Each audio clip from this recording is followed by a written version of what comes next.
Now, I'm seeing a lot about MCT oil and using it during fasting, that there's a benefit whether adding it. Is it going to break a fast, or is it actually going to help the experience during fasting?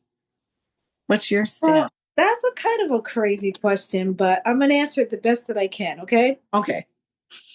First of all, oil, if you add any kind of oil, and I love MCT oil, it's a good oil. It helps you burn fat. It helps you do a lot of things. It helps you with the diet, but it's not a fast.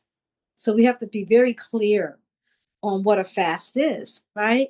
So Hmm. if you add MCT oil, you are doing what's called fat burning diet detox, Okay. but you're not fasting. And doesn't mean that it's bad. It just means you have to understand what you're doing, correct? Mhm. And I was doing a class the other night, and I was teaching somebody what senolytic therapy was, what a senolytic fasting was, which is a different type of fasting.